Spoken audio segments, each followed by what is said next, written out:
የሆነ ሚካኤል ምናምን የሚባል ቤተክርስቲያን ያለበት አካባቢ ስፒሪት ያለው እግዚአብሔር ግን ቆርጧል። ቅዱስ ሚካኤል ቅዱስ ገብርኤል እንኳን ቅዱስ ሚካኤል አስፈልጎታል። ማን አንተ ሚካኤል አስፈልገኝ የምትል? ለሃይማኖቴ አንገቴን እሰጣለሁ፣ ሕይወቴን እሰጣለሁ። ተውን። በዚህ የፖለቲካ ግርግር፣ በዚህ ኑሮ ውድነት፣ በዚህ ስደት ሞት፣ በዚህ ረሃብ ድህነት መሃል ገብተን እኮ ጨነቀን። የእውነት ዘር በኢትዮጵያ አለ ብዬ ስለማላምን ኦሮሞ ትግሬ ምናምን ቋንቋ ነው እንጂ ዘር የሚባል ነገር የለም። እኛ ከዚህ በላይ መከራ አይተናልና ሁላችን እናለቅስ ዘንድ የንስሐ ጥሪ እየጠራናችሁ ነው። ሰላም ጤና ይስጥልኝ። እንዴት አላችሁ? እግዚአብሔር የተመሰገነ ይሁን። እንኳን ለቅዱስ ሚካኤል ዓመታዊ ክብረ በዓል በሰላም አደረሳችሁ አደረሰን። በአንዳንድ ቪዲዮዎች ተመልሼ መጥቻለሁ። ብፁዕ አቡነ ጴጥሮስ እንግዲህ ኢትዮጵያ ስለ ልጆቿ አለቀሰች ታለቅሳለች የሚል መልእክትና ለሕዝበ ክርስቲያኑ ሁሉም መስማት ያለበትን ለ3 ቀን የተዘጋጀ ነገር ነግረውናል። ያንን አስመለክታችኋለሁ። ብፁዕ አቡነ አብርሃምም በዛሬው ዕለት ያስተላለፉት መልእክት አለ። ያንን የምንመለከት ይሆናል። ሌላው የቅዱስ ሚካኤል በዓል አከባበር እንዴት ነበር የተከበረ? በዓሉ ስለምንድን ነው የሚከበረው? ብዙ ደግሞ ቅዱስ ሚካኤል የደረሰላቸው ወገኖች የሚመሰክሯቸው ምስክሮች አሉ። እነሱን አስቃኛቸዋለሁ ስለሚጠቅመን ማለት ነው። አንድ ወጣትም እንግዲህ የተሰጠውን መክሊት እንዴት እንዳተረፈ አስቃኛቸዋለሁ። እስከ መርሃ ግብሩ ፍጻሜ አብራችሁን ቆዩ። ላይክ ማድረጋችሁን እንዳትረሱ። ቢያንስ ዛሬ ላይክ 2000 መግባት አለበት። ላይክ አድርጉት። እንደ ወርቅ የከበረ ነገር ቅዱስ ሚካኤል ወደ ህይወታችሁ ያምጣላችሁ። ይሄ መልአክ ቤትሽ ሲገባ በረከትሽ ይቀጥላል። የማይቆም በረከት፣ የማይቆም ሰላም፣ የማይቆም ፍቅር በህይወታችን ተደርጎ የማያውቅ ነገር ሚካኤል ሲመጣ ይቀጥላል። ይምጣና ነገራችን ያስቀጥላል። የምናለቅስበትን ነገር ያውቃልና መጥቶ እንባችንን ያብስልን። መከራና ችግር ከህይወታችን ሁሉ የመላክ መጥቶ ያርቅልን። በእውነት ይህ የአባታችን ምርቃት ሊያመልጠን አይገባም። ሁላችሁም አሜን እያላችሁ ኮሜንት ላይ ጻፉ። አሜን ይሁንልን፣ ይደረግልን። ቅዱስ ሚካኤል ረዳታችን፣ ቅዱስ ሚካኤል አባታችን፣ ቅዱስ ሚካኤል አማላጃችን ለኛም ድረስልን። የባህራንን ደብዳቤ ቀደድክ ለኛንም የሞታችንን ደብዳቤ ቀደድልን፣ ቀይርልን ብለን ልንጸልይ ለአፎሚያ የደረሰ ቅዱስ ሚካኤል ዛሬም ለኛ ረዳትነቱ ምልጃ ያስፈልገናልና አሜን ይሁንልን፣ ይደረግልን እያላችሁ ጻፉ። እስቲ በዓሉ እንዴት ተከበረ? ዛሬ በዓሉ ስለምንድን ነው የሚከበረው? አንዲት ልጅ ደግሞ ያለቀሰች ያስተላለፈችው መልእክት አለ።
ቀኑ ሚካኤል ሲሆን ቀኑ ገብርኤል ሲሆን ታቦት ወጥቶ ሲነግስ በየአጥቢያ አብያተ ክርስቲያናቱ በየገዳማቱ ማለት ነው ሁሉም ሰው ቅድመ ታቦት ቆሞ እንደ ሚካኤል አማልደኝ እያለ በዓለም ዙሪያ ይማጸናል አይደለም ሰው እግዚአብሔርን ይማጸናል መላእክትን አማልዱኝ ይላል አንድ ሚካኤል ስንት ቦታ ይበጠስላችሁ ሚሉ አሉ ፍጡር ከሆነ እዚህም እዚያም እንዴት ይደርሳል በአንድ ሰዓት እንዲህ ስትለምኑት የሚል አይነት ጥያቄ ያላቸው ሰዎች አሉ ጥቅስ አይደለም የጠቀሱት ሎጂክ ነው አይደለም ስለዚህ በሎጂክ ነው መመለስ ያለበትና ቀላል ነው በጣም አንደኛ የመላእክትን ተፈጥሮ ማወቅ ያስፈልጋል መላእክት በቦታ ውስናቸው ማለት በአንድ ቤት ውስጥ በአንድ መንደር ውስጥ ብቻ ተወስነው ይቀራሉ ማለት አይደል አንድ መልአክ ዓለምን ሊሞላ ይችላል በሌሎች ዓለማት ከሌለ ውስን ነው ማለት ነው አይደል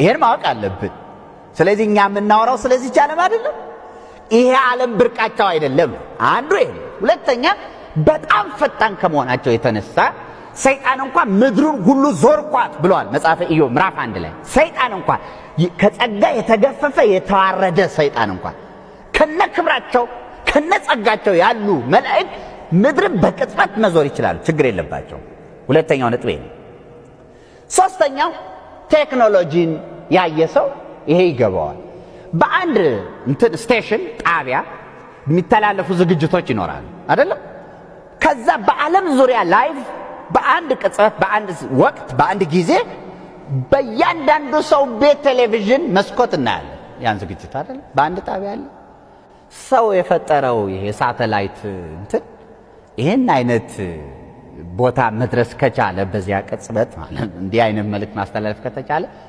አንድ መልአክ ከአንድ ጣቢያ ያንሳል ችሎታው እንደዛ እንደማለት ነው ደግሞ አሉ ኔትወርኪንግ የሚባል አለ በዚህ በኮምፒውተር ቴክኖሎጂ በብዙ ሺህ የሚቆጠሩ ኮምፒውተሮች ተያይዘው ከአንድ ሰርቨር መረጃ ያገኛሉ በዓለም ዙሪያ ማለት በቅጽበት መረጃ ይደርሳቸዋል ስለዚህ አንድ መልአክ ነው ከአንድ ሰርቨር ያንሳል ወይ ችሎታው ፍጥነቱ እግዚአብሔር የፈጠረው ሕያው ፍጥረት መልአከ እግዚአብሔር ከዚያ ያንሳል እንዴት አድርገን ንቀን አይተናቸው ነው ይሄን ደግሞ መጽሐፍ ቅዱሳዊ እናርገው መጽሐፍ ቅዱሳዊ ሲሆን ሁሉ ነገር መልካም ስለሆነ ምን ይላል መዝሙረ ዳዊት መዝሙር 33 ቁጥር 7 ላይ ይታየን መልአከ እግዚአብሔር አውዶሙ ለይፈርህዎ ወያድኅኖሙ የእግዚአብሔር መልአክ ይላል የእግዚአብሔር መልአክ ሲል ብዙ መላእክት ማለት ነው ወይስ አንድ መልአክ ነው አንድ መልአክ ነው አይደል የእግዚአብሔር መልአክ ይልና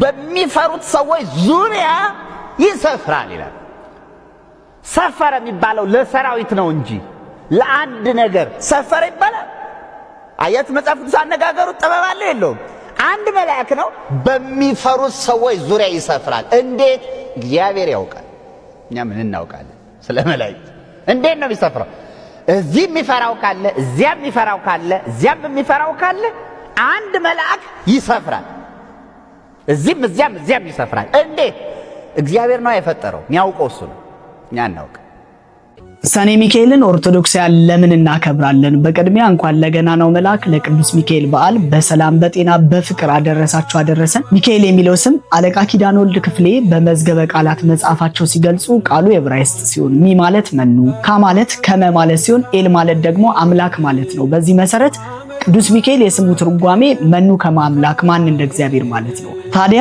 ሰኔ ሚካኤልን ለምን እናከብራለን?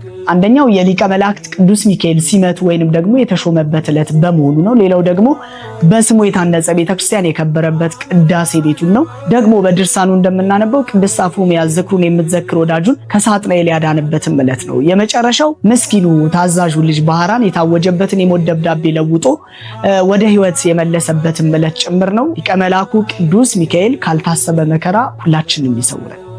ይሄ የመጨረሻ ቪዲዮ ነው ብዬ የሚሰራው። እሺ በጣም ብዙ ቪዲዮዎች ለመስራት ሞክሬያለሁ፣ ግን አልቻልኩም ሳላለቅስ ወደ እናንተ መምጣት። ምን መሰላችሁ? አልቅሶ ቪዲዮ መስራት ማለት ነው በጣም ከሚደብረኝ ነገር ውስጥ ነው። በተለይ በሃይማኖት ኬዝ እንደዚህ አልቅሽ ምናምን ሰራለሁ ብዬ አስቤ አላውቅም። ግን ቅዱስ ሚካኤል ነው የቅዱስ ሚካኤልን ምልጃ ለምትጠራጠሩ እንዲሁም ለምታምኑ እውነት እግዚአብሔር ነው የምላችሁ። ትንሽ ደቂቃ ብቻ ስጡኝና ቃሌን ማለት የገባሁት ቃል አለ። ሁሌም ለቅዱስ ሚካኤል የምለው ምንድነው ለብዙዎች እንዲደርስ ታምራትን እነግረዋለሁ ነው የምለው ሁሌም ስለምነው ማለት ነውና ትንሽ ደቂቃ ብቻ ስጡኝ። በጣም ይቅርታ እናንተ ፊት ስላለቀስኩኝ ማለት ነውና የመጀመሪያው ምን መሰላችሁ? ባህራን የሞቱ ደብዳቤ ነው አይደል በሰርግ የተለወጠለት። ሴቷ ባህራን እኔ ነኝ። እሺ ሁሌም ለቅዱስ ሚካኤል እለዋለሁ፣ ሴቷ ባህራን እኔ ነኝ። ገና ስወለድ አታድግም የተባልኩ ሰው ነበርኩ። ግን በእግዚአብሔር ቸርነትና በቅዱስ ሚካኤል ምልጃ ይኸው እስካሁን ድረስ እድል ሰጥቶኝ እየኖርኩኝ ያለሁት። ሌላው በቸገረኝ ሰዓት የምሸሸግበት መልአክ ነው። እግዚአብሔርን ነው የምላችሁ። ማለት አንዳንዴ ነግሬው ሰዓታት አይቆይብኝም ሲፈጽምልኝ። ሚካኤል ማለት ደግ፣ ሚካኤል ማለት ሩሩ፣ ሚካኤል ማለት የዋህ ትሁት አባት ነው። ማርያም ፈጥኖ ደራሽ ነው። እናንተ ብቻ የልባችሁን መናገር ነው የሚጠበቅባችሁ። በጣም ፈጥኖ ደራሽ መልአክ ነው። ማርያም እኔ ሆነላት ቅዱስ ሚካኤል አደረገላት የተባልኩ ሴት ነኝ። ለእኔ ተደረገልኝ፣ ለእናንተ የሚደረግላችሁ። ሌላ ምንም እላችሁ ነገር የለም። በደስታ ሰዓትም ሩጭ የምሸሸግበት መልአክ በቃ እሱ ነው። ለዛው እንደዚህ ተደረገልኝ ምናምን ከማለት ይልቅ ሩጭ እሱ ነው ማመሰግነው። ብዙ በህይወት የተደረጉልኝ በጣም ብዙ ክላስ ደግሞ እንደሆነ ታውቃላችሁ። የቅዱስ ሚካኤል ቀን ነው የሚደረግልኝ። ማርያምን ነው ብላችሁ በቃ የምፈልገው እንዲሳካልኝ የምፈልጋቸው ምናምን ነገሮች ማለት ነው።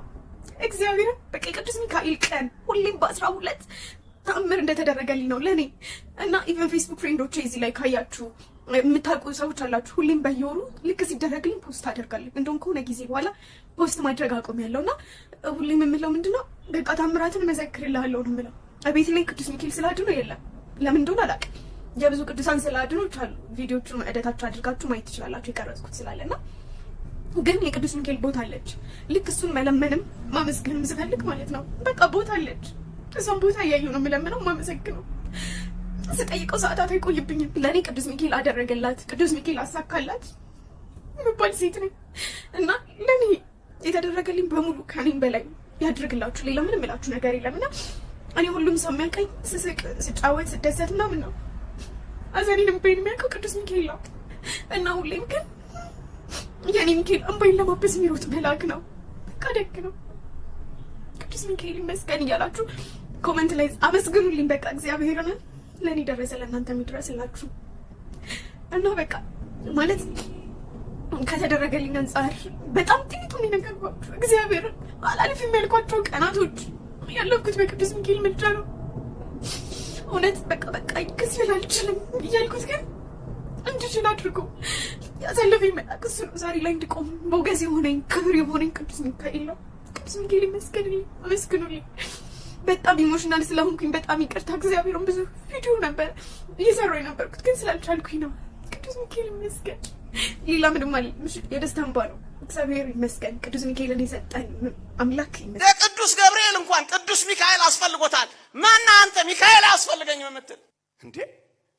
ጳውሎስ እንኳን የምዕመናን ጸሎት ከጠቀመው አንተ አይጠቅመኝም የምትለው እመነኝ ከመንፈስ ቅዱስ ስላልሆንክ ነው። ስሜታዊ ሆኜ አይደለም። የእግዚአብሔር ቃል አለኝ። እንዲህ ይላል የእግዚአብሔር ቃል ለፊልጵስዩስ ቅዱስ ጳውሎስ ጽፍላቸው በጸሎታችሁና በኢየሱስ ክርስቶስ መንፈስ መሰጠት ለመዳኔ እንዲሆንልኝ ያውቃለሁ ይላል። ጸሎታችሁ እንኳን ለመዳኔ ይጠቅመኛል ይላል። ማን አንተ ማይጠቅምህ? የተክለ ሃይማኖት ጸሎት ማይጠቅምህ ማን አንተ? አንተ የተክለ ሃይማኖት ጸሎት ማይጠቅምህ ከሆነ አንተ ክርስቶሳዊ አይደለህ። የምዕመናን ጸሎት ይጠቅመኛል እንዴ? አስፈልገኝም ማለት እንኳን እንዴት ያሳፍራል! እንዴት ያሳፍራል! ከዚህ የበለጠ ውርደት አለ? እንኳን እኛ ደካሞች ለቅዱስ ገብርኤል እንኳን ቅዱስ ሚካኤል አስፈልጎታል። እደግመዋለሁ፣ ለቅዱስ ገብርኤል እንኳን ቅዱስ ሚካኤል አስፈልጎታል። ዝክር የሚዘከርበት ታጣ። አንድ ቀን የቅዱስ ሚካኤል መዘከሪያ ሲያዝኑ ሲተክዙ ሲያዝኑ ሲተክዙ ኖሩ። በኋላ ዘክረው ጨርሰው ይሄ ኋላ የመጣ ታሪክ ነው። ሲዘክሩ ጦርነት መጣ። ሞተሌሚ የሚባል በዳሞት ወላይታ ውስጥ ያለ ቦታ ነው። ዳሞት የሚባል ቦታ ሞተሌሚ የሚባል ንጉሥ ተነሳ። ይህ ሰው በቃኝ የማይል ስልጣን የማይበቃው እንዲህ ያለ ሰው ነበር። እንዲህ ያለ ሰው የመኳንንቱን ሚስቶች ሁሉ በጦርነት እያሸነፈ ሚስቶቻችሁን ላኩልኝ እያለ እየገበሩለት ያስነወራቸው ነበር። በሀገር ያሉ ደናግላንን ሁሉ እያስወሰደ ነውር ይሰራ የነበረ ሰው ነበር። ፍጹም ጨካኝ። ሀገር እየወረረ ጸጋ ዛብ ካለበት ደረሰ። ጸጋ ዛብን ያባረሩ ሰራዊቱ ያባረሩ ሲሮጥ ጦር ሲወረውርበት ጦሩ ከእጁ ተጣብቃ ቀረች። በማን? በእግዚአብሔር ኃይል። ወይመ ይጣ ለእኪት ዲበ ጸላይቴ ይላል ቅዱስ ዳዊት።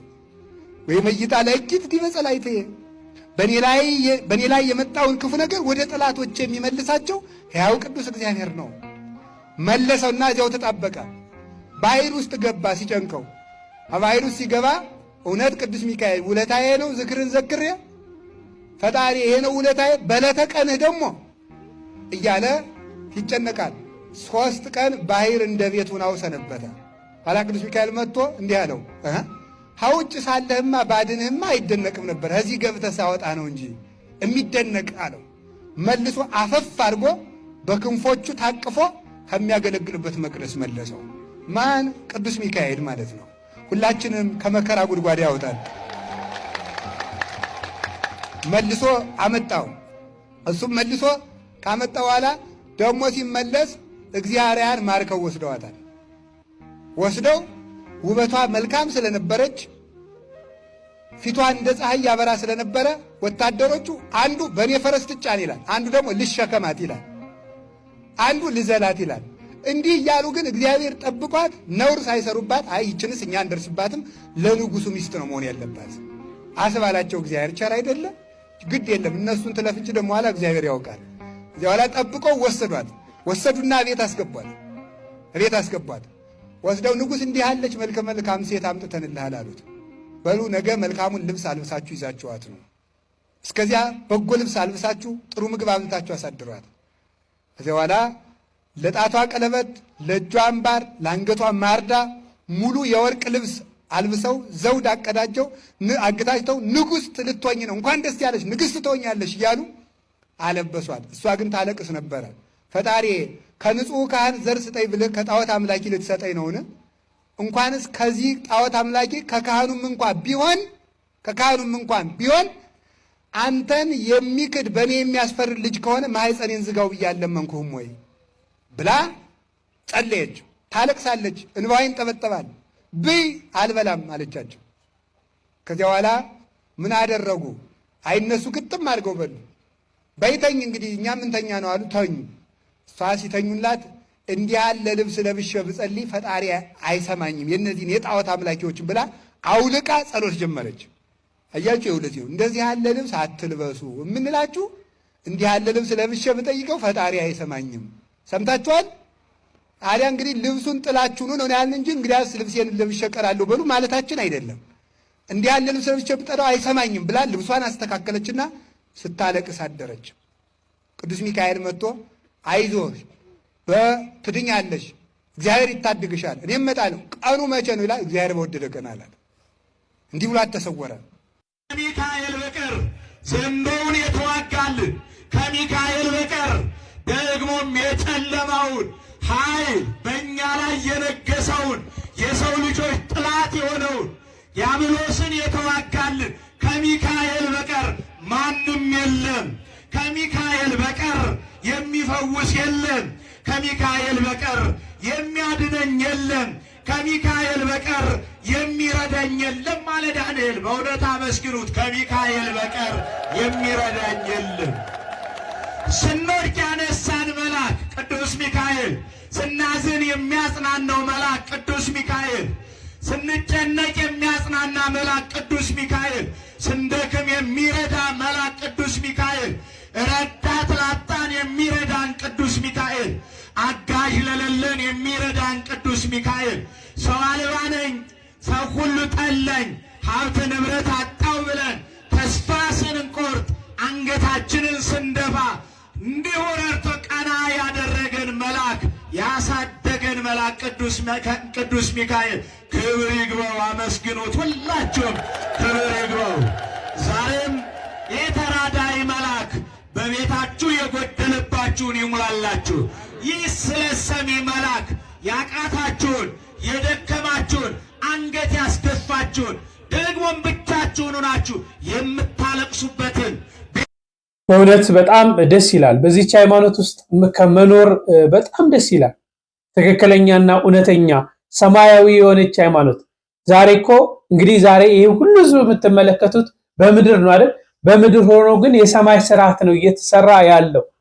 የሊቀ መላእክት ቅዱስ ሚካኤል በዓል ነው ዛሬ። እንግዲህ ግዝት በዓላት ናቸው። በተለይ ወደ 4-5 የሚጠጉ የእመቤታችን የባለወልድ ሰንበታትና የቅዱስ ሚካኤል በዓል እንግዲህ የኢትዮጵያ ኦርቶዶክስ ተዋሕዶ ቤተክርስቲያን ቀኖና ሰርታ ግዝት በዓላት ናቸው ብላ ታከብራለች። ዛሬ ቅዱስ ሚካኤልን ስናከብር ሁሉንም መላእክት እያሰብን ነው። ዛሬ ቅዱስ ሚካኤል የተሾመበትንም ዕለት እያሰብን እናከብራለን። ባህራንን አፎሚያን የረዳበት ዕለት እያሰብን እናከብራለን። ዛሬም እዛ ትላንትና እነ ባህራንን እና አፎሚያን ሲረዳ የነበረ ቅዱስ ሚካኤል አለ። ዛሬም እኔና እናንተንም ይረዳናል፣ እኔና እናንተንም ይደግፈናል። ከመጣብን የሞት ደብዳቤ ያንን የሞት ደብዳቤያችንን ወደ ደስታ ወደ ህይወት ይቀይርልናል ማለት ነው። ስለዚህ በዚህች እምነት ውስጥ ስላላችሁ ደስ ሊለን ይገባል፣ ልንኮራ ይገባል። ህግና ስርዓቷን ደግሞ ጠብቀን መጓዝም አለብን ማለት ነው። እንኳን አደረሰን አደረሳችሁ። ቅዱስ ሚካኤል የልቦናችንን መሻት ይፈጽም። ለዓመቱ ሀገራችንን ሰላም አድርጎ በፍቅር በአንድነት ሁላችንንም ሰብስቦ ጠብቆ ያደርሰን። የልቦናችሁን መሻት፣ ጉድለታችሁን፣ ጭንቀታችሁን፣ ሐዘናችሁን ሁሉ ቅዱስ ሚካኤል ያስወግድላችሁ። ጭንቀታችሁን ሁሉ ያስወግድላችሁ። ጎደሏችሁን ሁሉ ቅዱስ ሚካኤል ይሙላው፣ ከአምላክ ዘንድ ያስታርቀን። እሺ መክሊቱን ያተረፈውን ወጣት ላስቀኛችሁ። የተሰጠውን መክሊት በብዙ ያተረፈ ወጣት ነው ይሄ ልጅ። ሰዎች አስቡት፣ ወደ ገበያ የስጋ ፍላጎቶቻቸውን ሊሸምቱ ሲሄዱ እሱ ደግሞ የጠፉ ነፍሳትን ፍለጋ የገጠር ገበያ ቀናትን በመጠቀም ኦርቶዶክሳዊ ወንጌል በመስበክ በዳውሮ ሀገረ ስብከት በ8 ወር ውስጥ 542 ነፍሳትን የመለሰ ብርቱ ወጣት ስሙ መምህር ታምራት አበራ ይባላል። ተወልዶ ያደገውም በዳውሮ ዞን በቀድሞ ተጫ ወረዳ ሲሆን በትሩፋት ቅዱስ ቤተክርስቲያን ያገለግላል። በአገልጋይ እጥረት በሚቸገሩበት እንግዲህ አስቡት፣ በዳውሮ ሀገረ ስብከት የወንጌል ተደራሽነት አገልግሎትን ክፍተት በመረዳት ማንም ሰው ሳይጠይቀው በራሱ ተነሳሽነት ስፒከር በመያዝ እንደዚህ ከላይ በመታየት በገጠር ገበያ በሚውልበት ቀናት ህዝቡን ገበያ ላይ እንዲሰበሰቡ ማድረግ፣ ነጠላ ለብሶ መንገድ ላይ ወንጌል በማስተማር በ8 ወር ውስጥ ብቻ 542 ነፍሳትን የእግዚአብሔር ልጅነትን ማስገኘት ችሏል። እውነት ይህ ልጅ ታዲያ ለማመስገን ንፉግነት መስሎ አይታያችሁም? ወንድማችን እግዚአብሔር አምላክ እድሜና ጤናውን ይስጥ። ከዚህ የበለጠ ቤተክርስቲያንን እንታገለግል ብርታቱንና ጽናቱን እግዚአብሔር አምላክ ያድል ለማለት እፈልጋለሁኝ። በጣም ደስ ይላል። በ8 ወር ውስጥ ወደ 542 ክርስቲያኖችን ብቻውን ሆኖ ማለት ነው። እንግዲህ 8 ወር ውስጥ ስንት ገበያ ነው የነበረው? ህዝቡ ወደ ገበያ ሲሄድ ነው የሚያስተምረው። በየዕለቱ ገበያ የለም። የክፍለ ሀገርን ነገር መቼም ትረዱታላችሁና እንዲህ አይነት ስራዎች መስራት አለብን። ይሄ አሁን በቤተ ክህነት ደረጃ በቅዱስ ሲኖዶስ ደረጃ ድጋፍ እየተደረገለት፣ በሀገረ ስብከቱ ደረጃ ድጋፍ እየተደረገለት ብዙ መምህራን አብረው ቢሰሩ በርካታ ነፍሳትን መመለስ እንችላለን። ዛሬ ከቤታችን ነፍሳት እየወጡ ያሉት ትምህርት በማጣታቸው ነው። የሚያስተምራቸው በማጣታቸው ነው። ወንጌል ላይ ትኩረት ስላላደረግን ነው። እኛ ዛሬ ገንዘብና ገንዘብ ላይ ትኩረት አድርገን ወንጌል ላይ አናደርግም። በየዕለቱ የሚወጡ ነፍሳት፣ በዛም ደግሞ አልፎ ዛሬ በየዕለቱ መገደልም ተጀምሯል። ስለዚህ በየዕለቱ የሚወጡትን ነፍሳት አስቡ። ስራ መስራት አለብን ማለት ነው። በእድሜው ጸጋ ይጠብቅ ማለት እፈልጋለሁ። ወደ ብፁዕ አቡነ ጴጥሮስ ልውሰዳችሁ። ያስተላለፉት መልእክት አለ፣ ስሙት። በዚህ ሰዓት ዛሬ በኢትዮጵያ ያለውን ሁኔታ ሁላችን እናውቃለን። ለእናንተ አናረዳም ወይም አንናገርም፣ ዜናም አንነግራችሁም። የሆነውን ታሪኩን እየተደረገ ያለውን አብረን ተባብረን በአንድ ላይ ሆነን በእግዚአብሔር ፊት እንድናፈስ ትንሽ አጠር ያለ መልእክት እንናገርና ፕሮግራማችን ደግሞ እንነግራችኋለን።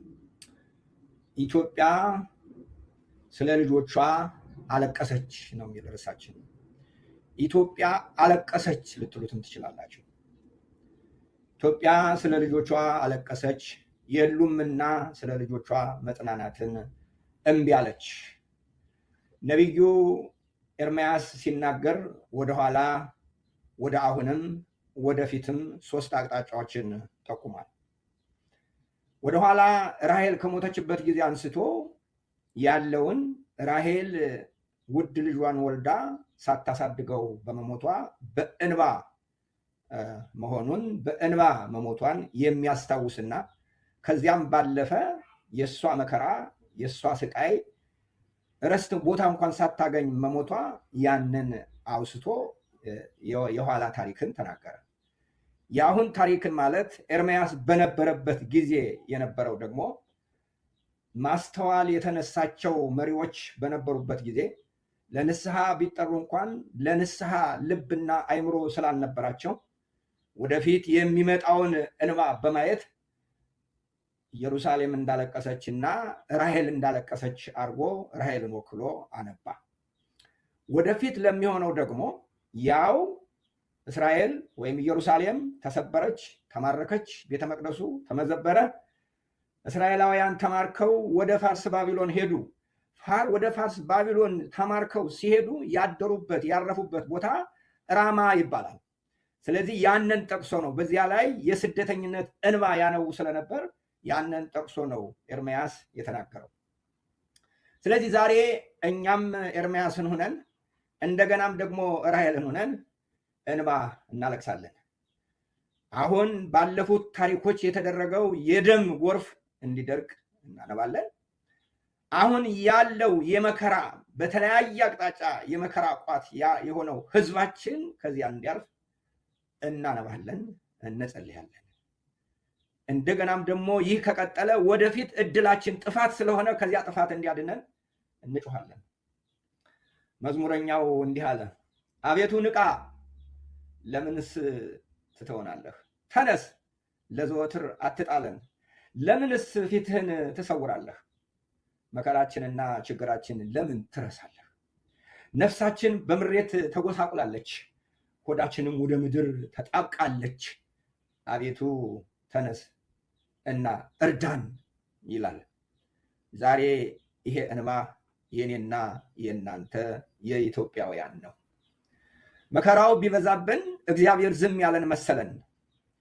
ችግሩ ቢረዝምብን የአይናችን እንባ ቢደርቅብን እግዚአብሔር ዝም ያለን መሰለንና ይህንን መዝሙር አብረን እንል ዘንድ ጋበዝናችሁ ወገኖቻችን።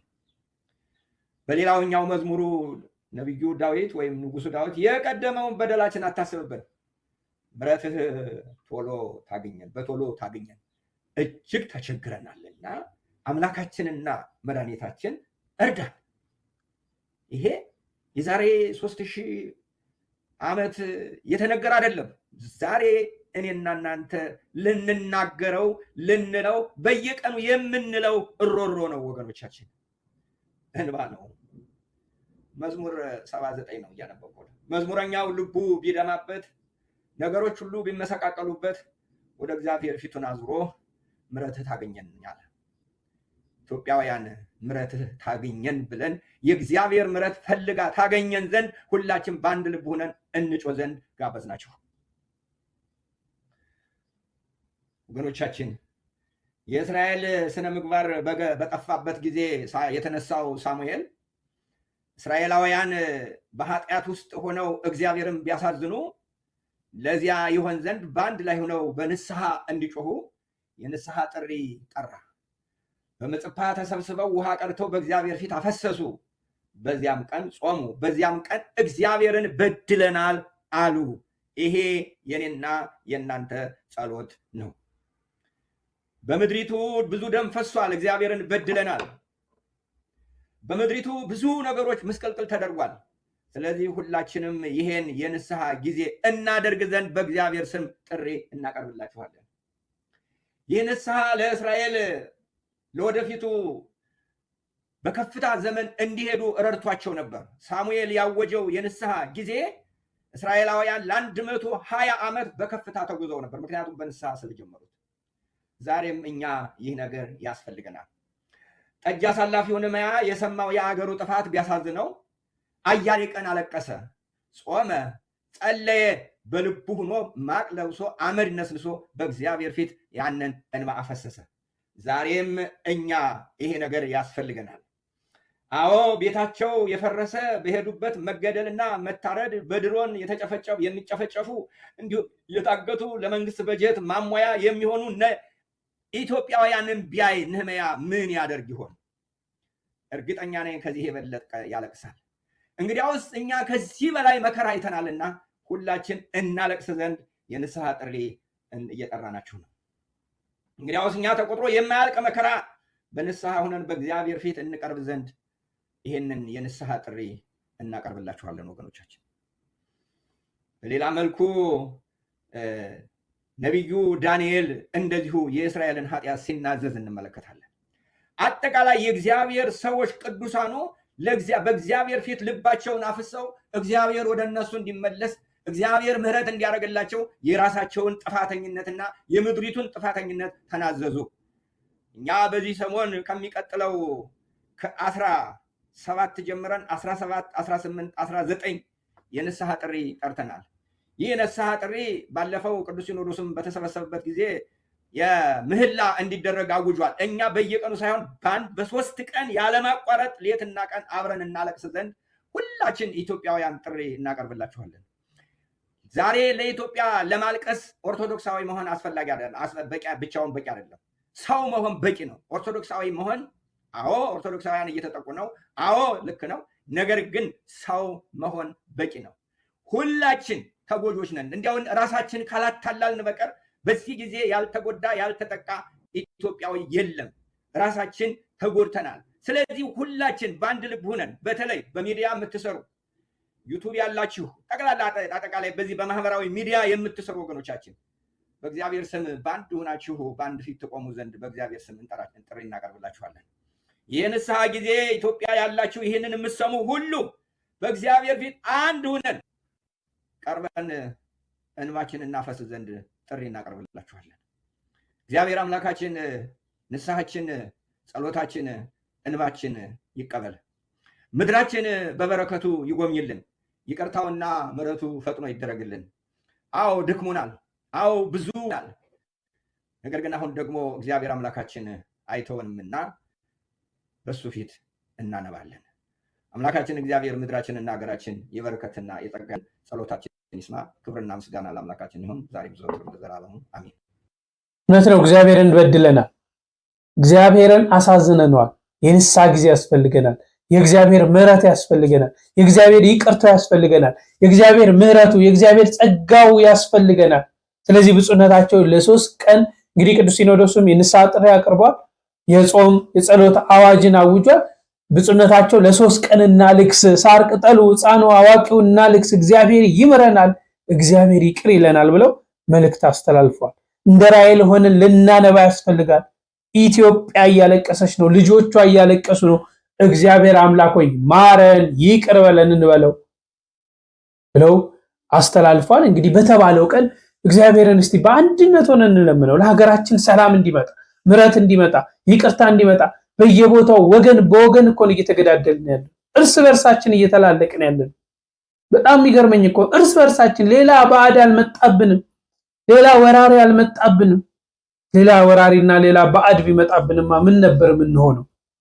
እግዚአብሔር ይህን ክንፉ መንፈስ ከላያችን ላይ ያርቅልን። ወደ ብፁዕ አቡነ አብርሃም እንለፍ። ለሃይማኖቴ አንገቴን እሰጣለሁ፣ ሕይወቴን እሰጣለሁ። ግን ዛሬ አንገት የሚል ሳይመጣ በልዩ ልዩ ነገሮች ነው ሃይማኖታችንን እየለወጥን ያለ ነው ማለት ይቻላል። እየለወጡ ያሉት ከማለት እስቲ እንደው እኛንም ጨምረን እኛ እንበል።